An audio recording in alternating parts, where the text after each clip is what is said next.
Quelle est l'importance de planifier la première transition scolaire?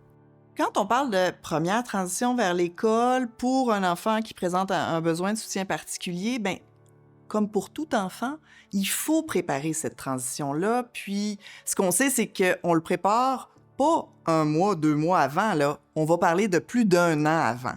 Simplement puisque on a besoin de savoir qui sont les acteurs qui peuvent soutenir cette transition-là. On a besoin de savoir qui peut jouer quel rôle. Parce que ça se peut qu'il y ait une fin de service dans un organisme et que toutes ces connaissances-là de l'enfant, de ce qui facilite ses apprentissages, seraient donc précieux. Fait que quelqu'un d'autre peut prendre le relais pour s'assurer que cette information-là soit transmise. Puis, je dirais que d'un point de vue très plus individuel auprès d'une famille, il peut y avoir des parents réticents à ce que ces informations-là soient connues du milieu scolaire. Fait que c'est aussi mon rôle de l'accompagner là-dedans pour lui faire voir toute la plus-value qu'un enfant soit connu tel qu'il est dès le départ, pour que dès le départ, on puisse soutenir son fonctionnement, son adaptation à l'école. Puis, peu importe besoin de soutien particulier ou pas, c'est la première réalité pour un enfant de vivre en société, en dehors du milieu éducatif. Souvent, la transition vers l'école va susciter beaucoup de préoccupations et d'inquiétudes chez les parents. Donc, c'est de prendre le temps d'écouter leurs préoccupations, puis de les diriger vers les ressources, les gens qui peuvent bien y répondre, de prendre le temps aussi de leur expliquer le processus. Souvent, l'inscription, pour eux, c'est bien stressant. Donc, de se dire que c'est important de fournir à l'école toutes les informations pour que l'enfant puisse être bien dirigé. Donc, il y a un travail d'accompagnement à faire dès l'inscription, parce que pour les parents, c'est souvent une grande source de préoccupation. Puis ensuite, jusqu'à ce que l'enfant puisse entrer à l'école, on a toutes sortes d'activités prévues pour favoriser la transition scolaire. Puis on fait participer les enfants à besoins particuliers et leurs parents également. Donc, on parle de l'école, on regarde des photos d'école, on essaie de voir est-ce qu'il y a des enfants qui vont aller dans la même école pour créer des amitiés. Puis ensuite, c'est vraiment aussi de rester disponible pour écouter les préoccupations des parents. Il y a aussi beaucoup d'informations comme parents à considérer. On reçoit beaucoup l'information sur l'inscription régulière d'un enfant à l'école, mais pour moi, dû parler à d'autres parents pour démystifier un peu le processus, parler à des personnes qui nous accompagnent pour mieux comprendre quelles étaient les démarches puis quelles étaient nos options pour l'école. En maternelle, c'est pas voulu qu'il y ait déjà une base en mathématiques ou en français, quelque chose d'académique. En fait, nous, on travaille déjà beaucoup l'éveil à la lecture, à l'écriture, on touche des livres, on regarde les écritures, on regarde les sens, etc., l'éveil aux sciences, les activités motrices. Ben là, écoutez, c'est le propre de la petite enfance, là, de bouger, de développer sa motricité globale et tout ça. On va parler de l'affectif, hein? Faire des demandes, etc. Donc, ça s'apprend pas rendu à 4 ans et demi, là, dire merci puis dire bonjour. Ça s'apprend là, dès le jeune âge. Donc, c'est une continuité qui s'arrête jamais, finalement. L'enfant vient au monde, puis on l'amène juste là où il est capable d'aller jusqu'à ce qu'il rentre à l'école. Quelles informations sont utiles à partager avec l'école pour faciliter la transition? Bien, pour faciliter une première transition scolaire des enfants, c'est certain que toute la richesse de ce qui est connu pour cet enfant-là dans le milieu éducatif, bien, c'est vraiment que cette information-là puisse arriver jusqu'à l'école. Parce qu'on connaît qu'est-ce qui peut être plus difficile pour lui et qu'est-ce qui va le soutenir, surtout dans toutes sortes de situations, socialisation, apprentissage cognitif. Peu importe la sphère, le milieu éducatif connaît ça. Donc, de s'assurer que cette information-là soit transmise, c'est super. Maintenant, on a un dossier éducatif. Ça pourrait être un moyen d'utiliser ça.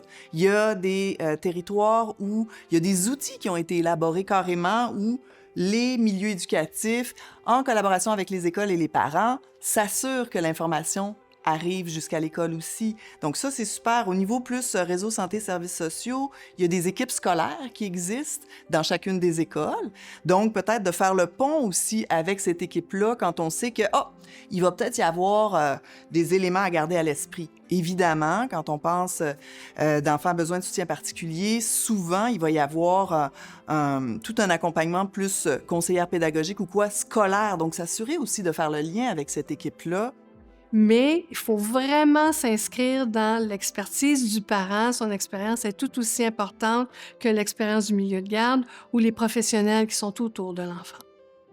Je pense qu'avec la connaissance que le milieu de garde a de mon enfant, de ma famille, il représente un acteur clé pour pouvoir nous guider, puis guider le conseiller ou la conseillère pédagogique dans le choix d'une bonne école pour notre enfant. Je pense qu'ils ont une bonne connaissance de ses forces, de ses capacités, de ses défis, de sa personnalité. Donc, je pense que leur voix vaut la peine d'être entendue aussi à travers la voix des autres intervenants qui gravitent autour de notre fils.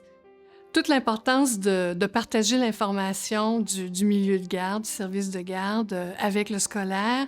Il ne faut pas oublier l'importance du service de garde scolaire. Le service de garde scolaire, c'est la première porte d'entrée le matin quand l'enfant arrive à l'école. Alors, puis, évidemment, c'est la dernière aussi. Est-ce qu'il y a des moyens qui facilitent la transmission de ces informations? En fait, le portrait périodique de l'enfant fait partie du dossier éducatif de chacun des enfants. Ça appartient aux parents de le donner ou non à la commission scolaire où son enfant va être accueilli. Mais chacun des services de garde éducatifs au Québec a l'obligation de le faire. Donc, cet outil-là est ultra important parce que c'est comme si on prenait une photo du développement de l'enfant là où il est rendu maintenant. Donc, où est-ce qu'il est rendu au niveau de ses habiletés sociales? Où est-ce qu'il est rendu au niveau physique et moteur? Donc, tous les domaines de développement sont couverts à l'intérieur de ce portrait périodique-là. Nous, c'est sûr qu'on ouvre la porte à tous les intervenants, en fait, qui voudraient venir voir comment ça se passe au CPE, poser des questions aux éducatrices qui s'occupaient de l'enfant, parce qu'on le fait pour son bien-être, pour le futur. Donc, pour nous, c'est important. Des fois, il y en a qui ne se déplacent pas, donc d'avoir des rencontres, des vidéoconférences, où est-ce qu'on va nommer, pour nous, c'était quoi les enjeux, les stratégies qui doivent vraiment être repris, où est-ce que l'enfant est rendu dans son développement, tout ça dans le but que la transition se passe bien. Que pourrions-nous ajouter pour mieux comprendre cette transition vers le réseau scolaire? Je pense que c'est important d'accompagner le parent dans cette transition-là. Le parent va vivre un changement de pratique important. Alors, effectivement, l'enfant est dans un milieu un petit peu plus englobant, là, autour de l'enfant. Le parent est habitué de recevoir de l'information quotidiennement sur son enfant, dans ses activités, son développement. Et là, il faut sensibiliser le parent au fait que là, il va y avoir un changement de culture, qui est normal, parce que l'objectif vers la transition scolaire, bien là, on tombe dans des pratiques de soutien à la réussite scolaire, éducative et sociale. C'est sûr que le parent, dans cette transition scolaire-là, pour certains enfants, elle arrive à 4 ans. Parce que l'enfant va aller en prématernelle 4 ans, parfois dans une école spécialisée. Parfois, elle arrive à 5 ans parce que pour plein de raisons, le parent juge que son enfant n'est pas prêt à fréquenter l'école ou pour une raison d'organisation familiale, c'est plus facile de fréquenter la garderie encore une année. Mais elle peut aussi arriver à 6 ans, cette transition scolaire, parce que c'est possible que l'enfant reste une année de plus au service de garde, parfois juste pour consolider des acquis, vivre encore cette vie en collectivité. Quels éléments doivent être considérés dans l'approche avec le parent pour faciliter cette transition? Vraiment, il faut vraiment tout le monde se parler quand on parle d'approche collective, c'est d'avoir un regard accueillant, respectueux, qui va faire en sorte qu'on va travailler avec le parent, on va considérer sa réalité, puis on va rester dans une orientation de besoins, puis de recherche de solutions ensemble.